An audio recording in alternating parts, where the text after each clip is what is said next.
हाल ही में अखिलेश यादव के छोटे भाई प्रतीक यादव को लेकर तमाम खबरें आई कि उनसे रंगदारी मांगी गई। साथ ही साथ वे एक बुरे जाल में फंसे, जो कि बहुत ही गंभीर मामला निकलकर सामने आया। इस बीच अपर्णा यादव भी सुर्खियों में है कि क्या वह अपने पति प्रतीक के लिए आगे कानूनी लड़ाई लड़ती नजर आएंगी, जिस तरीके से उनको लेकर गंभीर बातें सामने आई थी। वहीं दूसरी तरफ समय समय पर यह भी चर्चा रही कि अपर्णा यादव भाजपा के साथ कब तक, क्योंकि भारतीय जनता पार्टी ने जब उनको महिला आयोग में उपाध्यक्ष का पद दिया था तो उस समय अपर्णा यादव इस पद को पाकर काफ़ी नाराज़ नजर आ रही थी। हाल फिलहाल में जिस तरीके से इस पद पर रहकर अपने कार्य कर रही हैं, अपनी भूमिका अदा कर रही हैं, इससे देखकर ऐसा लगता तो नहीं है कि नाराज़ थीं, लेकिन फिर भी समय समय पर इस बात को लेकर सवाल उठाए गए। इस बीच उसी वक्त ये माना गया था कि कहीं ना कहीं अपर्णा यादव चाचा शिवपाल यादव के संपर्क में है। सूत्रों के अनुसार उस वक्त बताया गया था कि करीब 2.5-3 साल तक मेहनत की और विरासत के मुताबिक पद नहीं मिला। अब उन्हें पद दिया गया तो उन्हें महिला आयोग का उपाध्यक्ष बनाया गया था। अपर्णा इसे अपने कद के अनुसार नहीं मानती थी।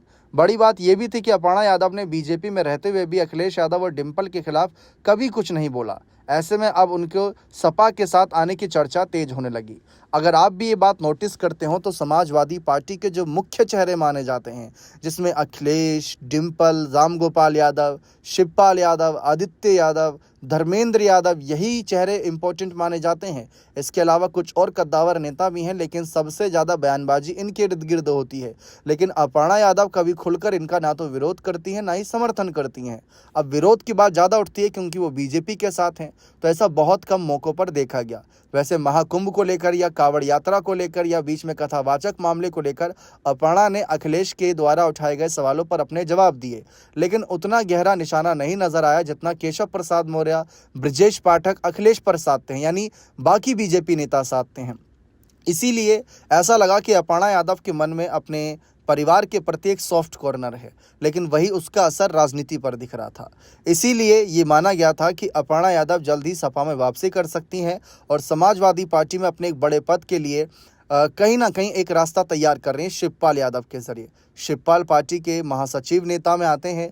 साथ ही साथ देखा जाए तो विधानसभा में भी इनका कद बड़ा है, क्योंकि अखिलेश अब नेता प्रतिपक्ष नहीं है, माता बाबा नेता प्रतिपक्ष हैं, लेकिन शिवपाल उनके साथ ही नजर आते हैं। तो शिवपाल के जरिए कहीं ना कहीं समाजवादी पार्टी में अपनी जगह तलाशती नजर आ रही थी, क्योंकि ये बहुत से लोगों ने कहा कि अगर कल को अपर्णा यादव बीजेपी छोड़ सपा में आने का मन बनाती भी हैं तो क्या समाजवादी पार्टी उन्हें स्वीकार करेगी? अगर अखिलेश स्वीकार करेंगे तो कौन सा पद देंगे, और नहीं स्वीकार करा तब क्या करेंगे अपर्णा यादव? क्योंकि बीजेपी ने जो महिला आयोग का उपाध्यक्ष पद दे रखा है वो भी हाथ से चला जाएगा। 2027 के नज़रिए से भी ये अहम माना जा रहा है कि अपर्णा परिवार के लिए ही घातक साबित हो सकती हैं। इससे पहले परिवार और पार्टी में उनकी एंट्री करा दी जाए, लेकिन बीजेपी समय समय पर अपर्णा यादव के लिए कुछ न कुछ बड़ी जिम्मेदारी तैयार रखती है, जैसे उपाध्यक्ष पद की जिम्मेदारी दी। इसीलिए आप ये बात मानकर चले कि उपाध्यक्ष पद मिलने के बावजूद नाराज तो नजर आ रही थी, लेकिन फिर भी वो अब इस पद पर बरकरार है। यानी उन्हें ये पता है कि अगर कल को बीजेपी छोड़ी तो सपा में भी शायद इनके लिए कोई बड़ा पद नहीं रहेगा। इसी स्थिति में अभी तक अपर्णा यादव वापसी की ओर नहीं देख पाई हैं। लेकिन आप ही बताइए कि क्या सचमुच ऐसा ही है या ये सिर्फ महज एक अफवाह है, क्योंकि आपकी राय बहुत इंपॉर्टेंट रहेगी। आपको क्या लगता है कि अपर्णा यादव बीजेपी के साथ रहकर ज़्यादा फायदे में है या फिर सपा के साथ रहकर ज़्यादा फायदे में रहेंगी? अब इस बीच शिवपाल की अगर मैं बात करूं तो शिवपाल यादव हमेशा एक कड़ी रहे हैं। जैसे आजम कभी नाराज़ हुए तो अखिलेश से, तो शिवपाल की नज़दीकियाँ बड़ी थीं। अपर्णा अखिलेश से अगर नाराज़ हुई या नहीं नाराज़ हुई, लेकिन तब भी अपर्णा शिवपाल की मुलाकात होती रहती है। जिस तरीके से वह आशीर्वाद लेने पहुंचती है वो भी इस कयासों का, सुर्खियों का केंद्र बनता है। लेकिन अब देखना दिलचस्प रहेगा कि अगर भविष्य में ऐसा कोई मौका बनता है तो क्या रुख रहेगा अखिलेश यादव का, क्या रुख रहेगा शिवपाल का और क्या रुख रहेगा अपर्णा का। बने रहें चैनल के साथ। बहुत बहुत शुक्रिया।